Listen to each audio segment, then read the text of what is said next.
So you're juggling all the kids stuff, the at-home stuff. My husband was working full time, so I didn't have a lot of time to work. I would work during nap time if I didn't have to nap too, and then when my husband came home from work. And our goal was always for me to get about 20 hours a week to work. And sometimes I hit that goal and sometimes I didn't, but we tried to aim for 20 hours.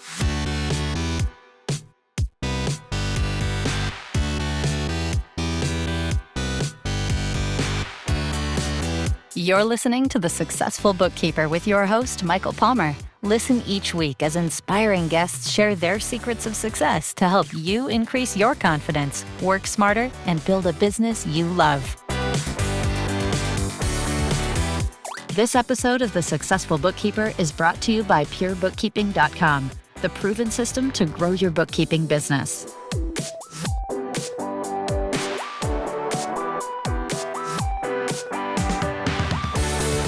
Welcome back to the Successful Bookkeeper Podcast. I'm your host, Michael Palmer, and our guest is the owner of Florida Keys Bookkeeping, Ashley Jocic. Welcome to the show. Thank you, Michael. Yeah, it's great to have you. I'd always love to start off to just letting our listener get a chance to know a little bit about you. And so let's maybe jump back to the beginning. What was happening in your life that led you to start Florida Keys Bookkeeping? So it was right when this COVID shutdowns had started. I was going through separation from my previous husband of 11 years, and I wasn't working.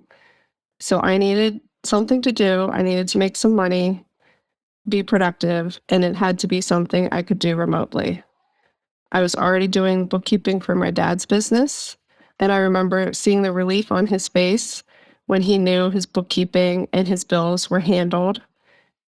He was just so happy because he had a situation before that. That moment stuck with me, and I realized it was more than just data entry. It helped business owners with that mental burden of, am I doing this other piece of the business right? Yeah. So this was a big shift for you. Number one, you had some experience helping your dad, but then you've got this life situation with separation. You need to find some work or figure out what you're going to do with your life. And how did it, like, was it, had you been thinking about it for a while, or what was the other leading things that led you to this? Well, I did start my career in accounting and budgeting for the government. And I worked there for 8 years and then did a couple other things in between then and COVID. And I wanted to get back to work, and I missed it. Doing my dad's bookkeeping made me realize that I missed doing that type of work. So I decided to open my business, and I took the Bookkeeper Launch course to kind of refresh my memory on everything and get some insight on how to run a bookkeeping business, and then open my business. Very, very interesting and exciting. You liked the work, and it offered an opportunity for you. Now, when you were doing this, what did you think? Did you think that this would be a slam dunk? Were you nervous? I'd love to know what that was like. I think when I started it, I was still thinking like it was a personal hobby or, a job as my own boss, not as like this big business opportunity. But it ended up being a lot more than I expected. I needed something to focus on at the time, so it was nice to focus on something I enjoyed doing, and I love learning new things. And so just doing that refresh and learning how to run a virtual business. And let's take steps now. You've got it established, you've done a little bit of refresh training, and then how did you find your first clients? What were some of the things you put into place? What were some of those early day steps you took to establish the business? So my website was the biggest thing. That's how I found most of my early clients. And then I found a client through my dad, one of his insurance owner friends. He has an insurance business. but it was really my website. And it wasn't like I was getting a lot of calls. It's pretty much if someone called me and wanted a bookkeeper, then I ended up doing their bookkeeping. I wasn't being picky yet. And so that you threw up this website and it started getting traction. Did you do anything with the website, or did it just Google started finding it? Or were there any techniques that you used to get found? Google started finding, and I honestly, there was a section in Bookkeeper Launch on how to build your website. And I just followed that section and built my website. And since I was in Key West, the fact that I had a website and it looked professional when you Google, that just ranks you higher because people are like, oh, look at this. She has a website and not just a phone number.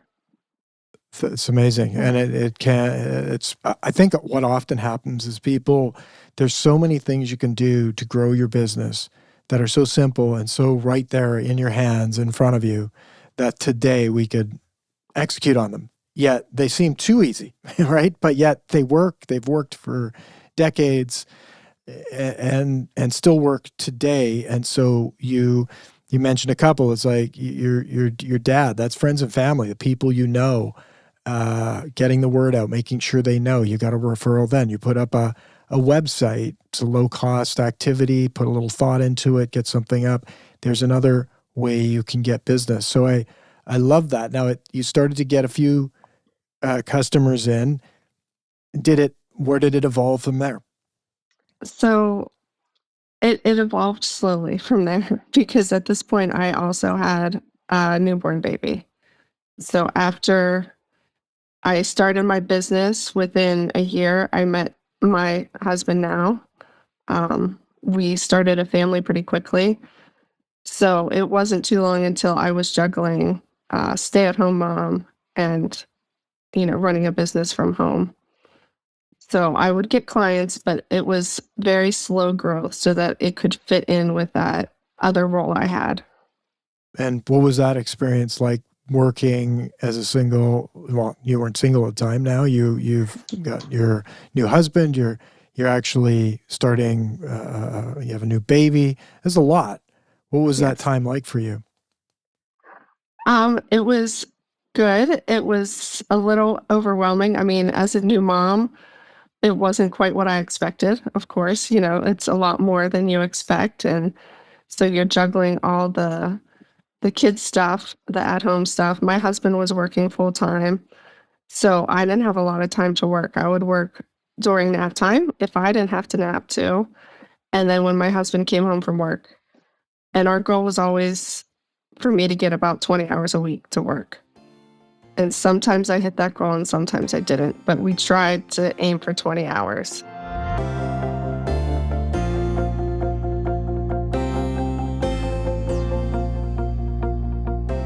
And so now you go through this period, a little slow going. Where did things change? So it was slow going, and then she got a little bit older. It got a little bit easier to find time to do it. And then I got pregnant with twins. Wow. So it got, I had to make a decision when that happened. I either had to double down, systemize, get a team so that my business survived my pregnancy and my maternity leave, or I had to close my business.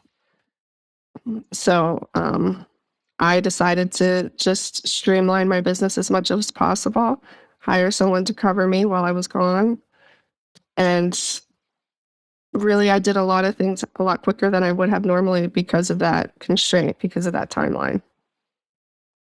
Yeah, you had a real hard deadline to get that all figured out. So how did you solve it? How did you get that all done?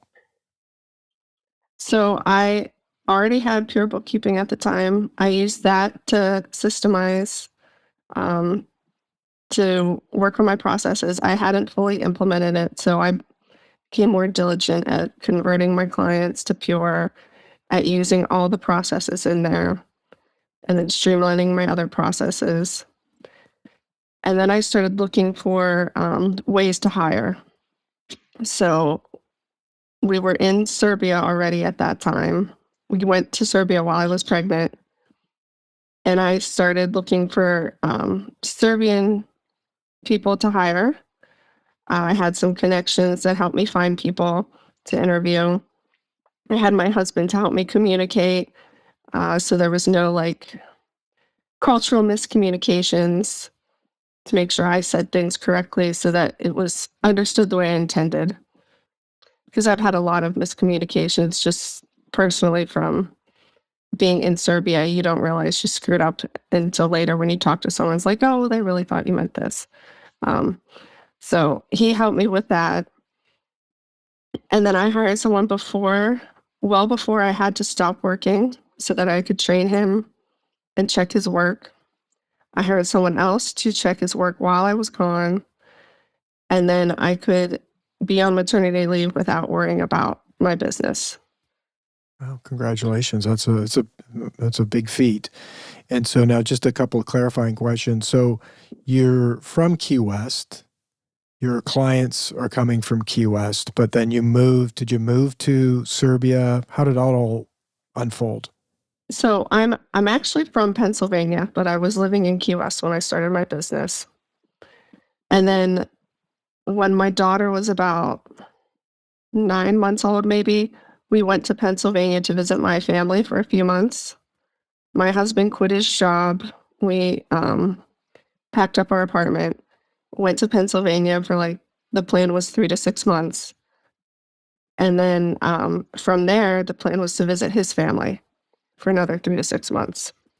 So while we were in Pennsylvania, I got pregnant with twins.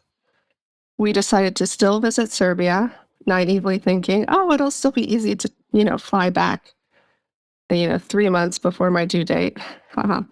Not when you're pregnant with twins. So we ended up staying in Serbia. So that's kind of the timeline that got us here. Wow. And so now, are you still in Serbia? You're permanent there, or do you come back and forth? How does that work? I'm still in Serbia right now. The twins are 16 months old. My other daughter is 3 years old. We're hoping to go back for 3 to 6 months next summer. But this year, there's no way we can do that with 3 little balls of chaos on the plane with That's us. Right. So yeah, it's hard to move people around town, let alone across oceans.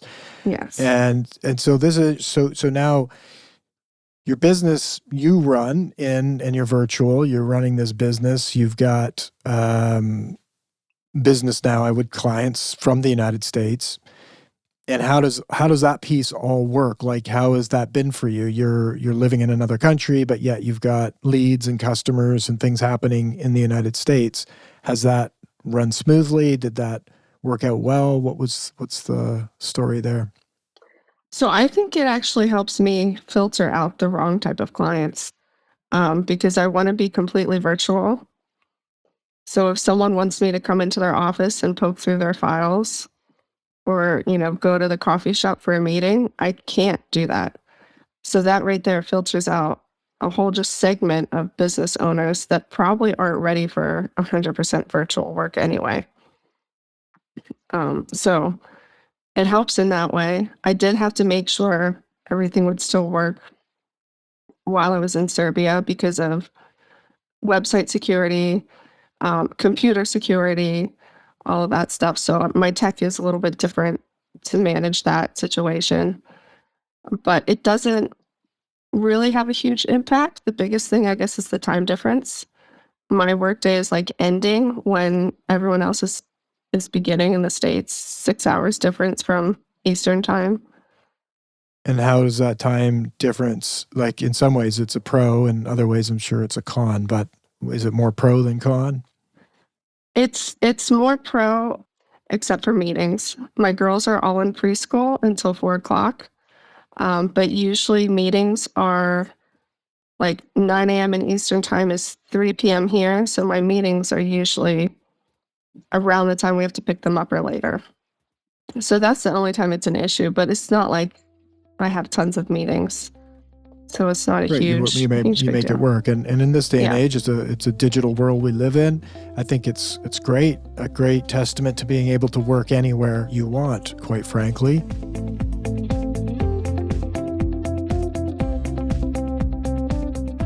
Stepping back to the peer bookkeeping and the setting up systems, that time, I mean, it speaks to a couple of things. I think you have this hard requirement around your clients, which creates like, hey, we have a standard here. We're not going to be coming to your office and we're not going for coffee. If you want to meet, it's virtual and we're virtual, and that's how it rolls. So that never changes. And then as well, you had hard deadlines with setting up your system, making sure it was a system-driven business such that you could scale it out so that you're not the one doing the work. You had a hard deadline of your children coming. And so it's a lot, but yet imagine it was a lot of work. Maybe tell us a little bit about that journey of getting and building a system-driven business. And now that you've done it, what would you looking back, what were some of your learnings along that journey? So one, of course, is the huge mindset shift you have to make to go from like, I do all the bookkeeping work and it's like a hobby job instead of a business. And I also had to make a huge mindset shift about letting someone else do the bookkeeping. I felt so guilty about that in the beginning. Like my clients would be mad or not want to work with me anymore because someone else was doing their work. And I spent so much time stressing on it and figuring out how to word the emails to them, explaining and introducing them to the new person. But once I got over that, it was just like thinking about how someone else could do this work. Like if I looked at my steps, is there enough there for someone else to do it and to do it correctly? Or is there too much room for interpretation or, big holes in the process? And then the other issue was the logins and the access. I had to make sure my tech stack was set up for someone else to do the work, that they could log in without me like sending them a verification code because it was linked to my personal email or phone number. So I just did my best to document all my processes, leaned heavily on Pure to do that, to systemize everything. I had some other processes that were unique to customers, like my accounts payable process that I standardized before I left. And then for me, having two people looking at it instead of just one made me feel so much better. I wasn't relying on just one person. Since it's not like someone had worked for me for 10 years, I just hired them for this maternity leave. So it was nice to have a second set of eyes looking at it just in case. Yeah, that's great. And so now this has been a while that you've been, I guess it's 18, your twins are 18 months now. So you've been 18 months into this type of a business where you have systems running. What's it like now? It runs really well. And sometimes I have to remind myself, wait, I don't have to do this step. I can give this to my team to do. And then also if my girls are sick, there was a month where they were all three homesick for like 6 weeks. So I actually had my team do more than they normally do during that time to cover me. And so that my clients didn't feel the difference. It's amazing. That's great. And then what about your growth? Your website drove some business, some early days. What did that evolve? How do you find clients now and how do you keep the engine running? So I try to keep updating my website because of course the tech changes on how your website ranks and all of that. But I also find clients through referrals. One of the CPAs for my client has referred a couple people to me, which just was huge. I thought that was amazing that he liked my work enough to refer me to someone else that he was doing taxes for. And then I also have done some like cold emailing where I got some clients. I had a list of nationwide insurance agents. That's where my dad worked with his business. And just the fact that I could say my dad was a nationwide agent was sort of like, oh, we like you a little bit more. And that kind of got me a client or two. So nice. So you actually reached out to these people and introduced yourself cold. yes, which obviously you don't get a lot of people replying back to that, but I did have some success. You did have some success, which is remarkable and good for you for doing that. Again, it's another one of those steps that you don't need any money to do that. You just need a little bit of time and a plan, and you execute on it, and it produced results. And that's another example of having multiple strategies, right? It's not all in one basket. You've got a couple of different things that are working for you. Yes. And like you've seen with the CPA, you do good work. You have a system, they can depend on you. They're going to refer clients to you. And that's great.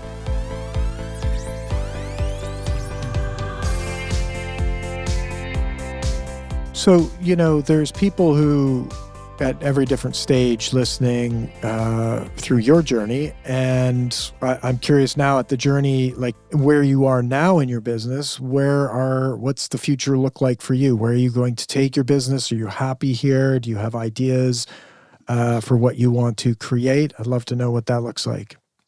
So when I started my business, it was just an extra stream of income, but now it is our main income since my husband quit his job for us to go to Pennsylvania and Serbia. So now I want to grow my business, and I want to grow it intentionally. For the past, year and a half, I have not focused on that because, the twins were so young. But now I'm ready to start working on growth, figuring out a system to bring in new prospects on a regular basis so that I can actually choose the right clients and not just take whoever, books a call with me. So this year I want to focus on growth. And I also want to grow my team slowly as well to take on that additional work. Yeah, it's great. And so do you have ideas on what your system might look like? What direction do you want to go? Some people are, saying, hey, I really like these clients. So is it a niche play, or have you given it much thought yet? So I really like service clients, but not a specific niche. And I love to do cleanups. So I would love to just have a steady stream of cleanups. So when you finish one cleanup, you start a new one. And those usually turn into monthly bookkeeping clients. So you have that first big chunk of work and big chunk of money from doing the cleanup.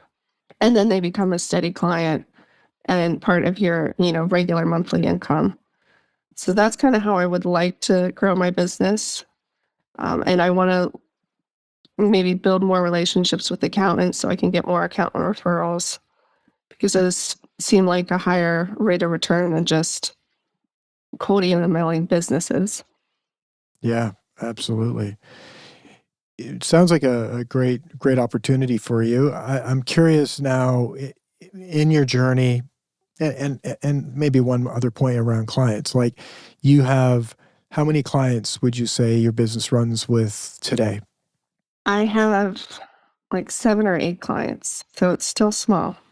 Yeah, it's small, but you've got some team, you've got it running in a system-driven way. And now to add to that, it's not like, often I think people think, oh, I need more clients. It's like there's a lot of people, a lot of businesses in the world, and it's not like you need 10,000 clients.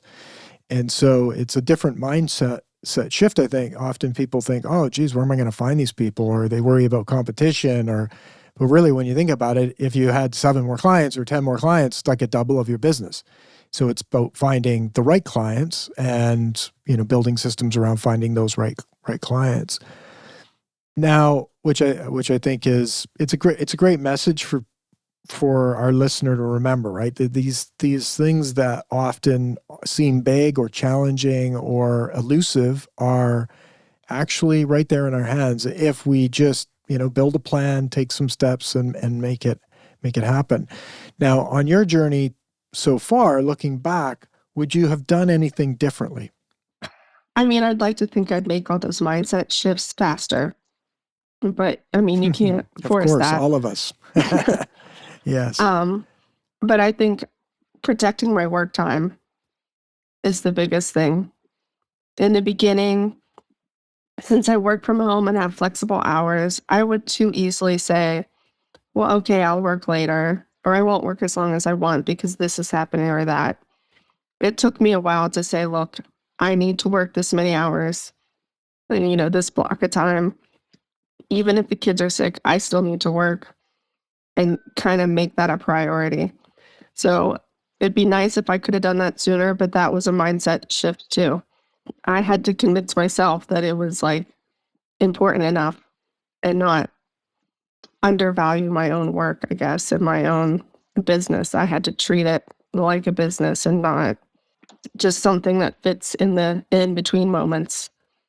Yes, and it can be challenging when you've got the life that you're leading with children, and those are important commitments as well. So it is a mindset shift, which it sounds like you've made that shift.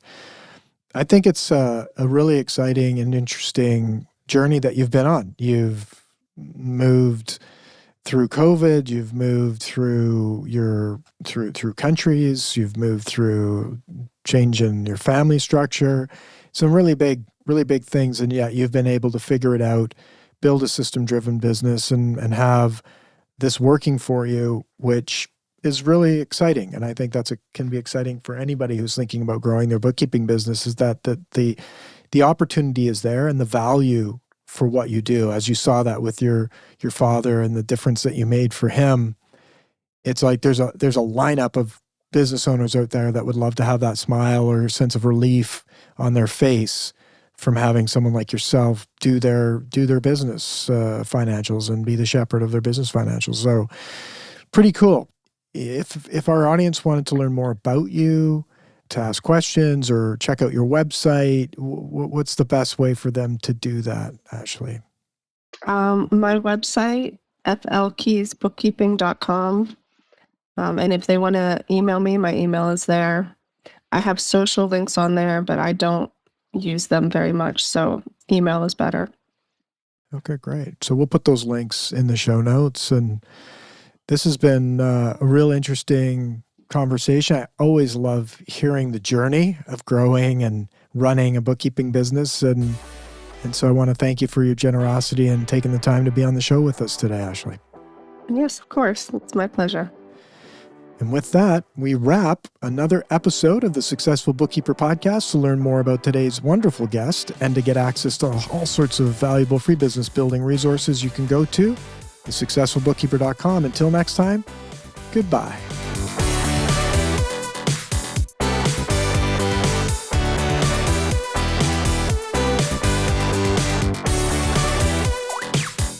You've been listening to The Successful Bookkeeper with Michael Palmer. For more information and to download the resources mentioned in this episode, please visit us at thesuccessfulbookkeeper.com. Thank you for listening.